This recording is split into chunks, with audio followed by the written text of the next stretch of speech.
Alors, au nom de l'Association régionale des agences de voyage de Casablanca-Stade, que j'ai l'honneur de présider encore cette année, nous avons présenté aujourd'hui les grandes tendances des destinations touristiques au profit des citoyens marocains, tant au niveau du Maroc que l'étranger.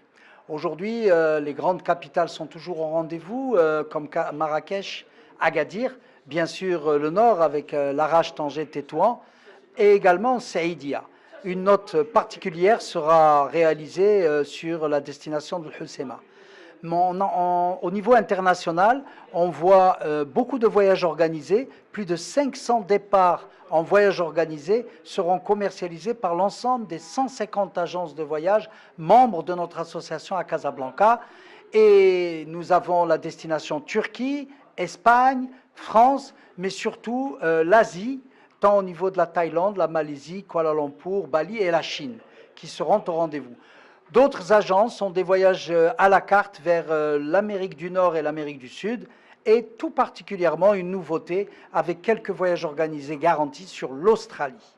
Voilà un peu l'échantillon très très large qui sera proposé en voyage organisé, mais aussi en hôtel à la carte, en résidence touristique et en villa de location. Au niveau du baromètre, l'ensemble des agences de voyage qui ont bien voulu répondre à ce baromètre, qui est une estimation, ont donné les résultats suivants. Tout d'abord, 50% des agences de voyage pensent que l'année 2018 et le second semestre sera bien meilleur que le premier semestre. Évidemment, le second semestre chez notre profession, c'est la haute saison.